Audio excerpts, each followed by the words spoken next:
psaume en alternance, l'Assemblée, disons ce qui est écrit en retrait.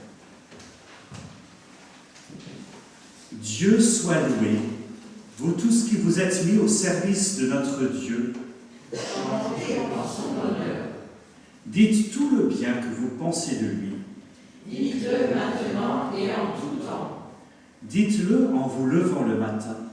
En vous couchant le soir et tout au long de vos journées. Car Dieu est le véritable maître de l'histoire du monde. Sa présence est plus vaste encore que l'univers tout entier. Il est à nul autre pareil.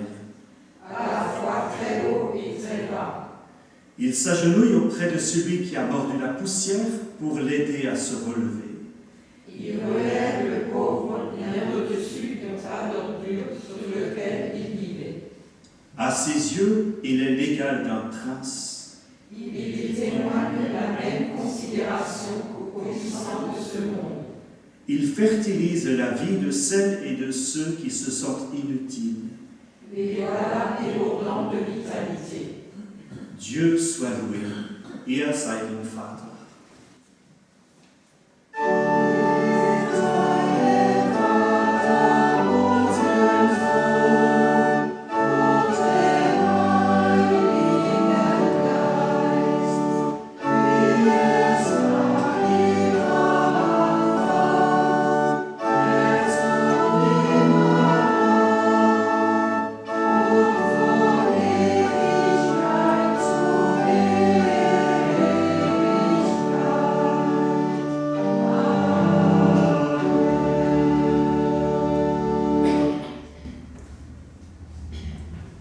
Faisons silence et présentons-nous devant Dieu tel que nous sommes.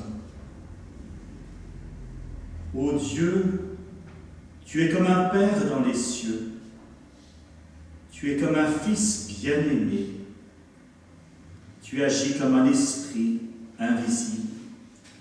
Trois manières de te révéler, et nous ne parvenons généralement pas à être à la hauteur de ce que nous sommes pour toi. Tout simplement tes enfants. des disciples, des témoins de ta justice. Nous reconnaissons que nous avons péché en pensée, en parole et en acte, que nous sommes passés à côté du but. Nous faisons appel à ta miséricorde et à ton pardon.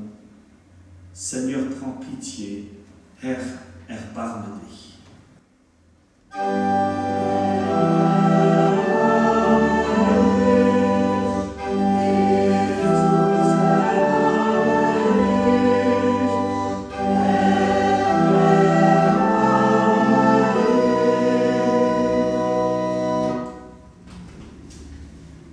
Dieu est insondable et pourtant si proche. Il accueille nos faiblesses, nos lâchetés et il nous accorde sa grâce, son amour et sa communion. Quelle bénédiction pour nous! Exprimons notre reconnaissance pour celui qui nous relève. Ehre sei Gott in der Höhe.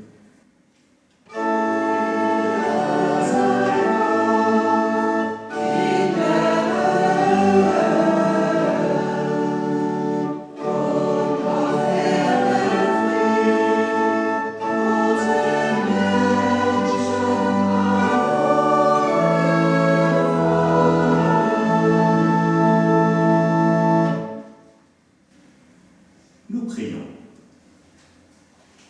Seigneur, Dieu de bonté, tu nous bénis et tu nous appelles à être une source de bénédiction pour les autres. Ouvre nos cœurs, nos sens et notre esprit à ta parole, à ta présence, à ta force vitale. Nous te le demandons par Jésus-Christ, ton Fils, qui vit et qui règne avec toi, Père, et le Saint-Esprit, d'éternité en éternité.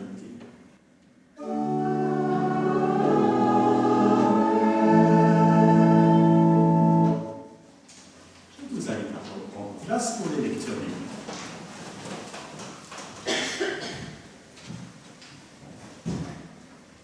La première lecture se trouve dans Genèse au chapitre 18, versets 1 à 15.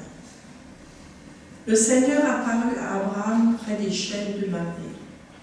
Abraham était assis à l'entrée de sa tente à l'heure la plus chaude de la journée. Soudain, il vit 3 hommes qui se tenaient non loin de lui. De l'entrée de la tente, il se précipita à leur rencontre et s'inclina jusqu'à terre. Il dit à l'un d'eux, « Je t'en prie, fais-moi la faveur de t'arrêter chez moi, ton serviteur. On va apporter un peu d'eau pour vous laver les pieds, et vous vous reposerez sous cet arbre. Je vous servirai quelque chose à manger pour que vous repreniez des forces, puis vous continuerez votre chemin. Ainsi, vous ne serez pas passés pour rien près de chez moi. » Les visiteurs répondirent, « Bien, fais ce que tu viens de dire. » Abraham retourna en toute hâte dans la tente pour dire à Sarah, « Vite, prends 3 grandes mesures de fine farine et fais des galettes. » Ensuite, il courut vers le troupeau, choisit un veau tendre et gras, il le remit à son serviteur qui se dépêcha de le préparer. Quand la viande fut prête, Abraham la plaça devant ses serviteurs avec du lait caillé et du lait frais. Ils mangèrent, tandis qu'Abraham se tenait debout près d'eux sous l'arbre. Ils lui demandèrent, « Où est ta femme, Sarah ?» « Dans la tente, répondit-il. L'un des visiteurs déclara, « Je reviendrai chez toi l'an prochain à la même époque, et ta femme aura un fils. »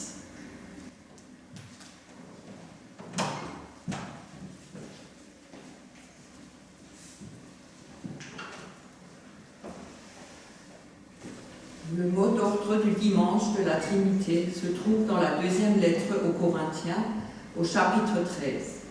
Que la grâce de notre Seigneur Jésus-Christ et l'amour de Dieu le Père et la communion du Saint-Esprit soient avec vous tous. Acclamons l'Évangile. Alléluia. Alléluia.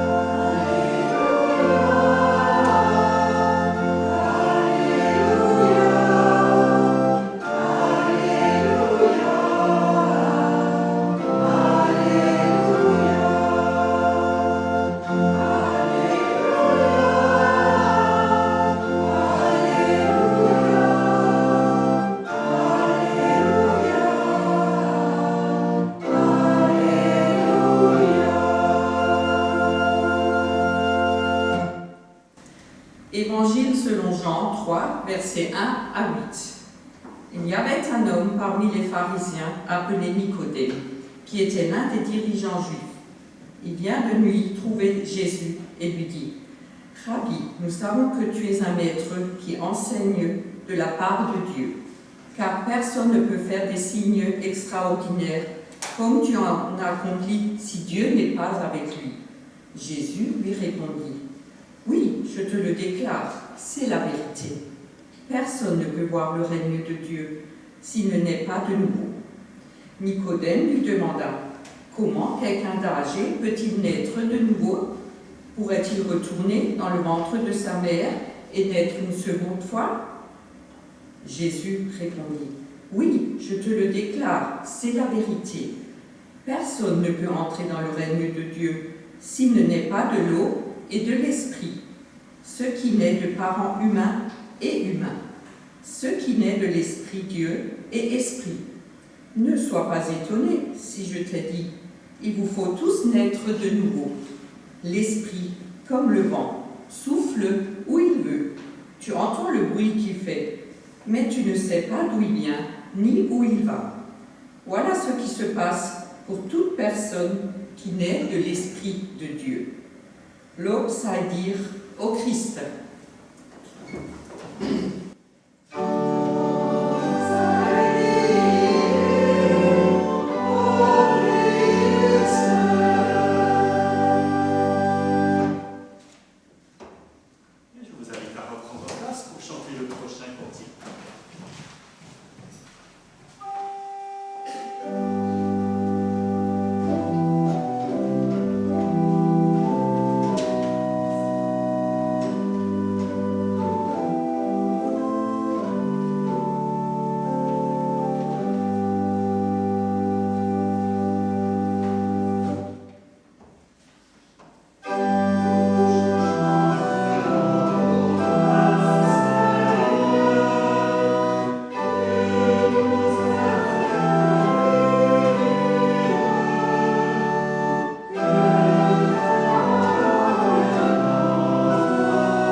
Le thème de la Trinité n'est pas un sujet facile.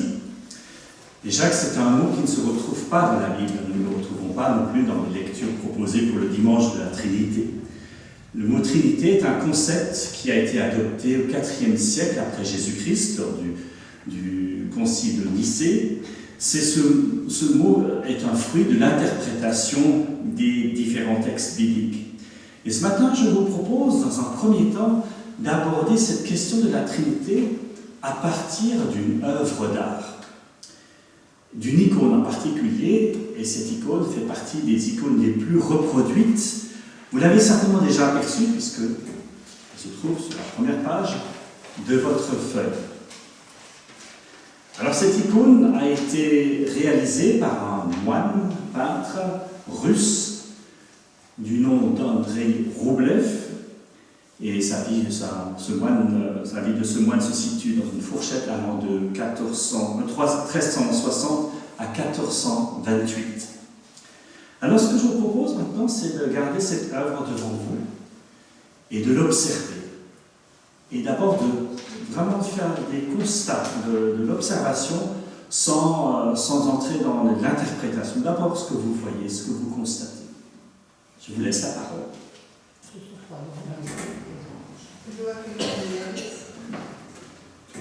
Pardon, je n'ai pas tout entendu.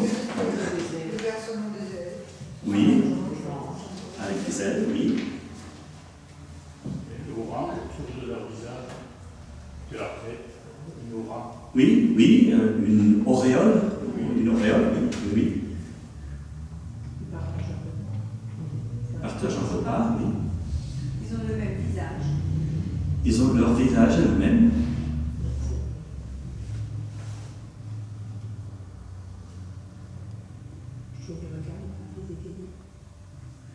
Oui. Je le précise pour ceux qui n'entendent pas, qui ne peuvent pas entendre derrière. Ils ont un visage pas trop égayé, un peu triste. Oui, un peu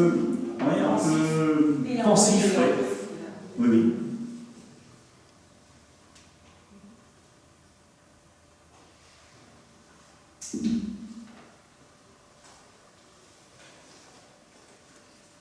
Les habits sont différents. Exactement.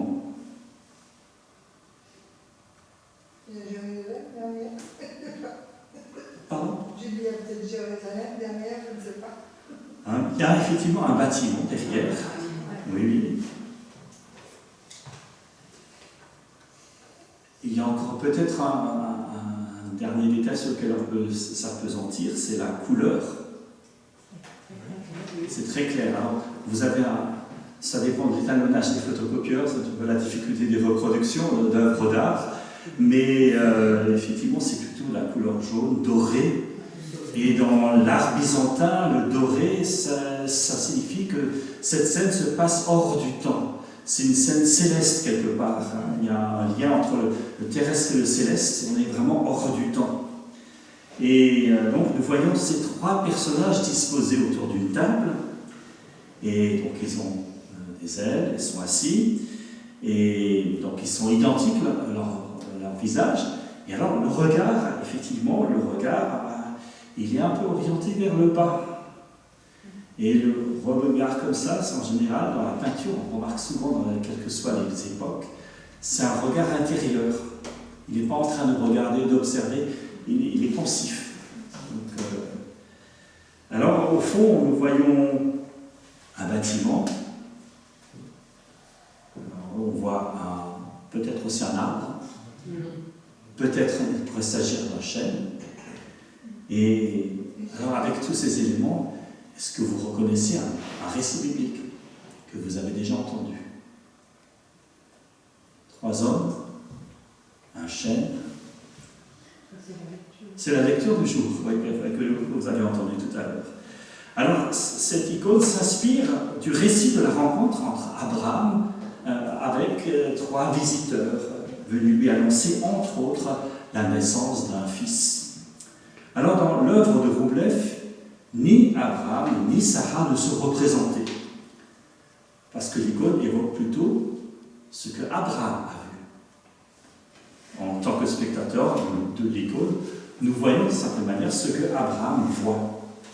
Alors le passage biblique ne fournit aucune information sur l'identité des 3 personnages, mais dans la tradition byzantine, cette icône représente la Trinité, Dieu le Père, Dieu le Fils et Dieu le Saint-Esprit, et précisément un même Dieu, grâce au même visage, c'est le même Dieu. C'est évidemment une interprétation.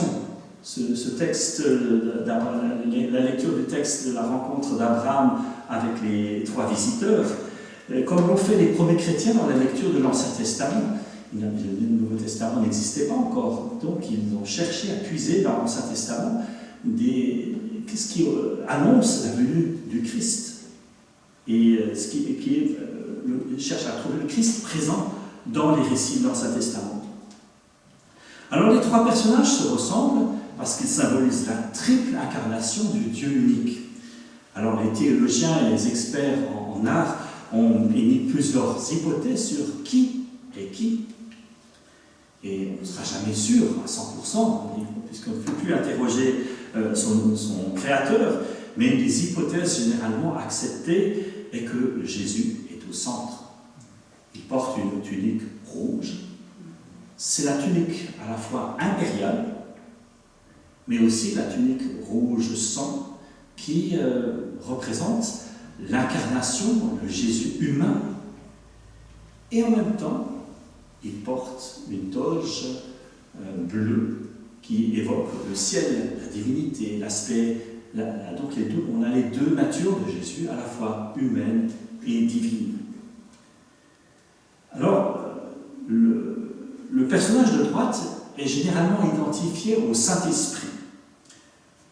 Retrouvons le vêtement bleu, qui signifie de nouveau la nature divine, et tandis que son manteau vert, c'est la couleur de la nature, la couleur de la vie.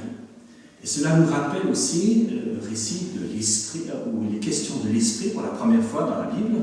C'est la roi à la Genèse, la création d'Adam. Eh bien, de cette glaise, il forme l'Adam, mais il n'a toujours pas de vie. Et c'est en soufflant dans Adam que ce tas de glaise prend vie. Alors, ces deux personnages sont penchés, orientés vers la gauche, et regardent le troisième personnage. Ce serait Dieu le Père, son vêtement est bleu, de nouveau, l'évocation de la divinité, et enveloppé d'un manteau d'or, un peu transparent. C'est donc à nouveau l'or, signe royal, signe divin aussi, puisqu'on est dans l'art byzantin, on est dans le royaume céleste. Donc, double évocation de la divinité du Père. Et alors, de plus, au-dessus de lui est représentée une demeure. Alors, certains pourraient interpréter la Nouvelle Jérusalem, on peut aussi interpréter ça d'une autre manière, que ça évoque la tente d'Abraham. Vous savez, on représente les choses d'après le contexte de l'époque. Aujourd'hui, on mettrait un building, ou je ne sais pas quoi, voilà, on part en fonction de son époque. Mais ça peut aussi évoquer tout simplement notre demeure dans la vie éternelle, la maison du Père, aux nombreuses demeures où Jésus nous promet de nous préparer une place. Alors les trois personnages ont des ailes et une auréole qui appuient encore leur nature extraordinaire, divine. Je rappelle que l'ange dans la Bible, ça veut dire envoyé. C'est l'envoyé de Dieu, le messager divin. Et puis, il y a au milieu la table. La table, ce repas offert par Abraham, si on refait le lien avec le texte biblique. Mais ici, ce sont trois personnages qui sont représentés par les visiteurs classiquement dans le récit biblique. Et cette table prend la forme d'un autel, avec la coupe, le calice, symbole de la scène. C'est une scène de communion, d'unité qui nous est présentée, une scène tout à fait paisible. Et il y a un détail très intéressant, vous l'avez peut-être remarqué, les personnages sont disposés en cercle, ce qui nous permet de les voir les trois. Mais le cercle n'est pas fermé. Il y a un espace libre. Alors certaines interprétations voient dans cet espace libre un espace pour nous, les humains, pour nous, les spectateurs de cette scène, pour que nous ne restions pas spectateurs, mais que nous sommes invités à entrer dans ce cercle.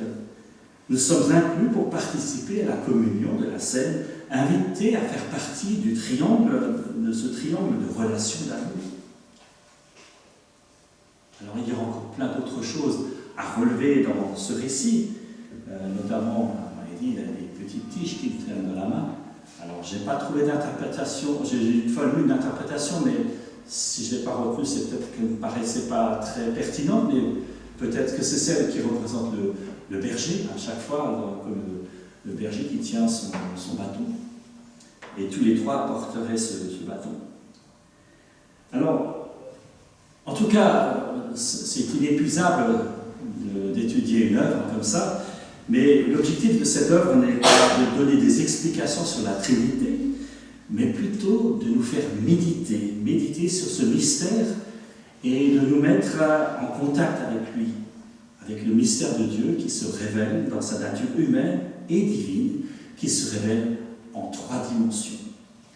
Alors, évoquer la Trinité, c'est parler d'une dynamique relationnelle et de différentes manières d'être de Dieu.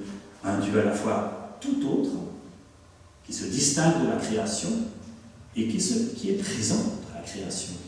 Incarné dans des vies humaines, un Dieu qui nous accorde à nous, humains, une place dans ce mystère. Voilà quelques mots autour de cette œuvre de Roublev, inspirée du récit biblique d'Abraham et de ses 3 invités. Et je voudrais encore juste rajouter ceci par rapport à ce tableau. Ce qui est intéressant dans le récit biblique, c'est que on nous raconte qu'Abraham va à la rencontre de ces visiteurs étrangers. Je veux dire, c'est presque à l'encontre de nos habitudes à nous. Ce qui sait, on se méfie. Non, il va à la rencontre et il les invite, il les presse à venir manger avec eux. Alors que l'œuvre nous montre ici l'inverse. C'est la Trinité qui nous invite à sa table. Mais en fait, il y a cette double réalité que l'on retrouve dans notre langue française, et elle est difficile, mais là, parfois, il y a des perles dans la langue française. Il est question d'hôte dans ce récit. Un hôte, c'est quoi? Votre définition d'un hôte? Quelqu'un qui nous accueille. C'est quelqu'un qui vous accueille, mais c'est aussi quelqu'un qui est accueilli. Ça a les 2 sens. En allemand, Gastgeber, Gastnehmer, là, c'est tout à fait clair. Et en langue française, je trouve ça formidable, parce qu'en fait, il y a une ambivalence dans la rencontre. J'aime bien cette dynamique qui se trouve dans ce mot qui évoque à la fois le mystère de toute rencontre et de toute relation de confiance et de foi. On reçoit et on est reçu par l'autre. Alors, dans l'autre texte entendu ce matin, dans l'évangile selon Jean, celui de la rencontre de Jésus avec Nicodème, il y a aussi beaucoup à dire, mais je vais être très court.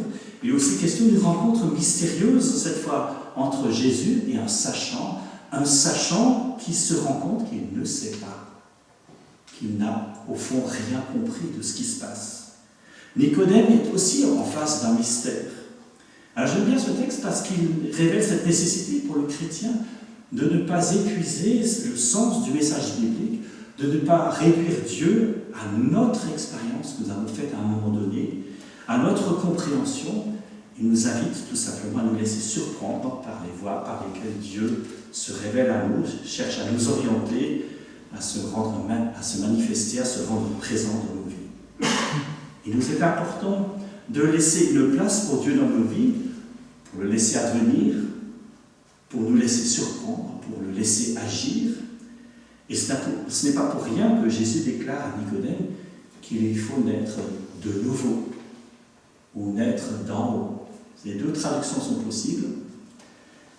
Ce n'est pas nous qui décidons de naître, cela se passe tout seul, à un moment donné.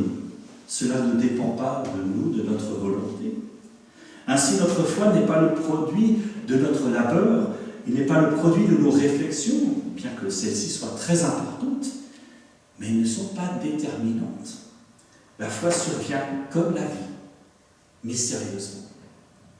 Alors ceci libère tous ceux qui rêvent d'avoir la foi de leur modèle, d'une personne qu'ils admirent. La foi reste une expérience intime, personnelle, une expérience qui se renouvelle et qui évolue aussi dans le temps, tout au long d'une vie. En plaçant notre foi sous le regard du Dieu trinitaire, en laissant l'Esprit Saint agir en nous, nous nous ouvrons à cette communion sans cesse renouvelée avec Dieu, qui nous accepte dans toute notre humanité. Mais tout cela reste un mystère. Je n'ai aucune explication. Je me heurterai toujours à toutes mes questions, à un mur de questions, mais je peux continuer de m'émerveiller devant ce Dieu qui m'échappe et pourtant qui se rend toujours si présent, si proche de ma vie, même lorsque je ne le vois pas, même lorsque je ne le ressens pas. À lui seul, la gloire. Amen.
partager ensemble notre foi et nous pouvons la partager en utilisant des mots d'autres personnes.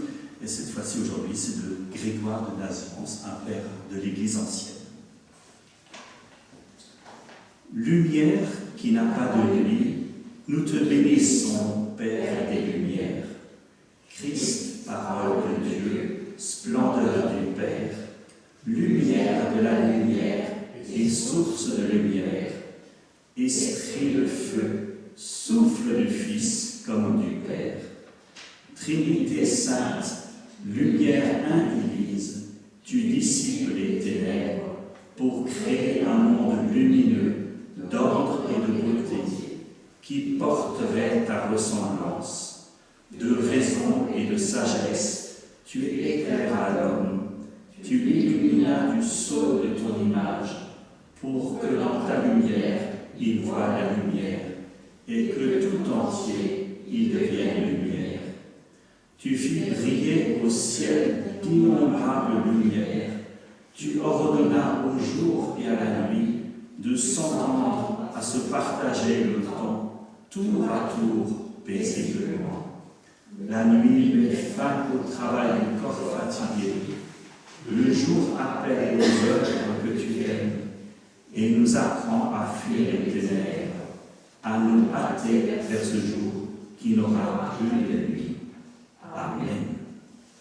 Souffle du Dieu vivant, l'Esprit créateur au début du monde. Je ne sais pas s'il est connu. Il est connu ce chant? Je l'ai joué une fois, je crois. Oui. Une fois, je l'ai joué ce soir. Oui. Donc c'est pour moi là. La mélodie est très simple. C'est pas là. Ça va être juste un peu rapide au niveau des syllabes. On va aller doucement.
Dieu trinitaire, Dieu trois fois saint, tu restes hors de notre portée. Tu restes un mystère, et pourtant tu tournes vers nous ton visage. Nous vivons de ta bénédiction, et c'est cette bénédiction que nous devons transmettre. Nous te prions pour les membres de nos communautés, pour ceux qui sont seuls, afin qu'à travers nous, ils sentent que tu les accompagnes. Pour ceux qui cheminent ensemble dans la vie, en couple ou en famille, afin qu'ils soient sans cesse une bénédiction les uns pour les autres. Nous te prions pour les couples qui souhaitent s'engager dans l'amour, aide-les à construire leur relation sur un amour solide. Nous te prions pour ce monde où tant de choses ne vont pas bien, où l'on bénit ceux qui crient vengeance, où l'on utilise ton nom pour justifier l'injustifiable. Aide-nous à ne pas être complices en fermant les yeux sur la réalité et les injustices. Nous prions pour les personnes et pour les peuples qui luttent pour leurs droits, en Israël, en Palestine, au Soudan, et pour celles qui descendent dans les rues du monde entier pour être entendues, bien qu'elles n'en aient pas le droit. Protège-les par ta force. Nous prions pour nous tous afin que nous écoutions, que nous ressentions, que nous réfléchissions, que nous défendions les autres. Aide-nous à cultiver la bienveillance et à nous éloigner de l'indifférence. Aide-nous à être une bénédiction pour les autres. Amen. Et comme Jésus nous l'a appris, nous prions ensemble. Notre Père qui es aux cieux, que ton nom soit sanctifié, que ton règne vienne, que ta volonté soit faite sur la terre comme au ciel. Donne-nous aujourd'hui notre pain de ce jour. Pardonne-nous nos offenses, comme nous pardonnons aussi à ceux qui nous ont offensés. Et ne nous laisse pas entrer en tentation, mais délivre-nous du mal, car c'est à toi qu'appartiennent le règne, la puissance et la gloire, pour les siècles des siècles. Amen. Et nous entendons le dernier cantique.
Nous avons l'habitude de terminer nos cultes par une bénédiction. Cela ne signifie pas que le culte soit terminé. La bénédiction est tout simplement un trait d'union entre ce que nous vivons en prenant du temps, le temps d'une pause en présence de Dieu, et ce que nous pouvons vivre durant la semaine. Et les promesses de la présence de Dieu qui nous accompagne, qui chemine avec nous. Le Seigneur vous bénit et vous garde. Le Seigneur fait briller sur vous son visage, la lumière de son visage, et vous manifeste sa grâce. Le Seigneur vous montre sa bienveillance et vous accorde sa paix. Allez dans sa paix et son amour. Amen. Amen. Bon dimanche à vous. Merci.